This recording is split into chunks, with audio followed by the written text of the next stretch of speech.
Jack Mustang, the most different than any other channel's channel. Proud supporter of Autism Speaks.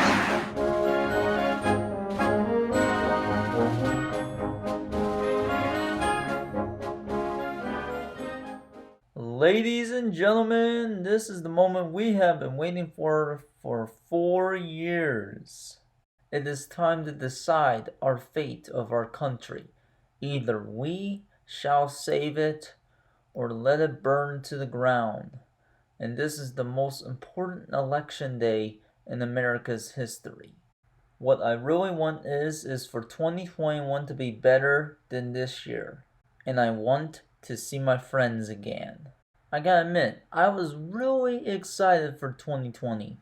A new decade of awesome inventions, basically the roaring 20s. Barbara Walters was actually being featured in 2020, the numbers 2020.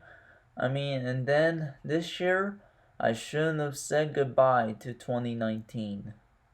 To be honest, I think the benefit was that the pandemic was on election year. Thank God.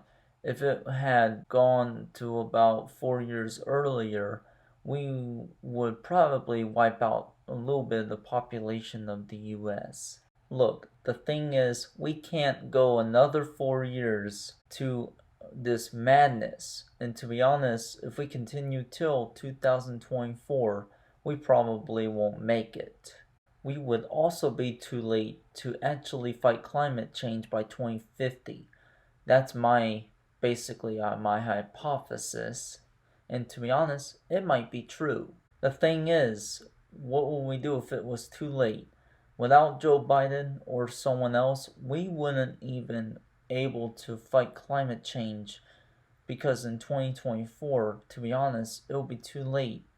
Basically, 2050 is about 20 decades away. The thing is, I think homes should have renewable energy like wind energy in their backyards or front yards, and maybe power our homes with solar energy from the sun, which could actually probably save you a lot of money on your energy bills. And also for extra power, more and more miles and miles of wind farms. That includes wind farms over waters. Listen, I'm on Greta Thunberg's side. To be honest, I'm gonna listen to her and I'm gonna do what she says.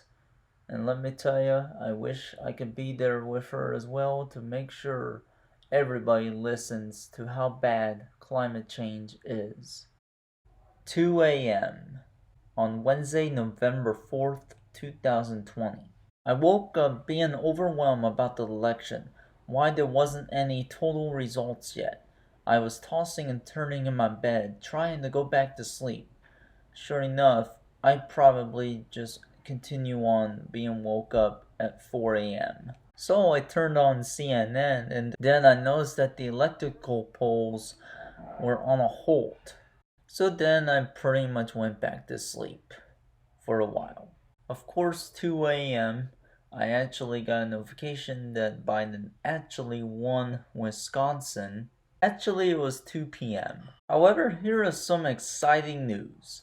I recently just got interviewed for a job opportunity, and I actually got hired on the same exact day. And I start Monday this week. The good thing is it's a 4-hour shift from 7:30 to 11:30 a.m. Basically only in the morning.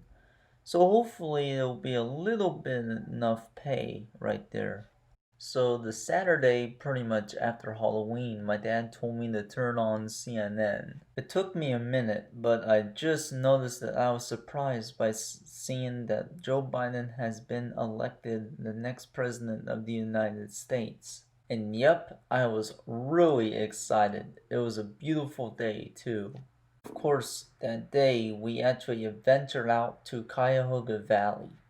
Unfortunately, due to COVID, the Cuyahoga Valley Railroad wasn't operating since probably March.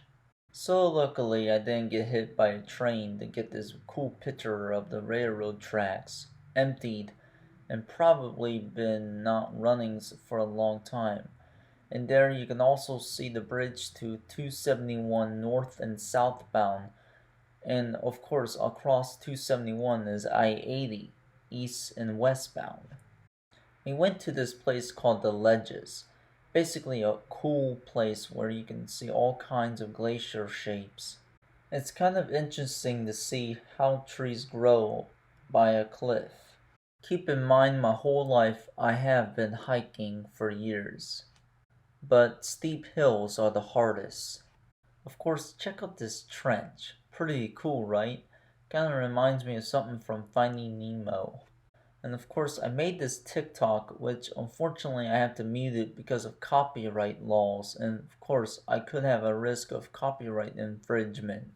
Basically saying that I feel relief that Biden is president and Trump is gone. Well, almost gone. But to be honest, I can't complain anymore. We could finally restore this country and have peace. But way before we actually get out of this abnormal situation, we have got to get rid of this virus. And the only way to do that is to social distance and wear protection. The second most important thing in this country is that we have got to get rid of hate and racism in this country. And of course, we have got to teach our generation proper and respectful social manners. That includes liking others and accepting their differences. And of course, getting rid of climate change. I gotta admit, I was so excited that Elena called me and I called her back. Then I called my girlfriend who was at the ridge, and of course, they had lost power. And I decided I was done cussing. I am done swearing. And to be honest, swearing is bad. However, I wonder if we'll ever have Thanksgiving this year. I mean, it'll probably be hard not to. And most importantly, Christmas. Just wondering what will Christmas be like. I don't know if we'll ever have Santa this year. Yeesh. I am definitely not looking forward to winter. But I am definitely looking forward to my new job though. Anyway guys, thanks for watching, and most importantly, mask up America, stop COVID.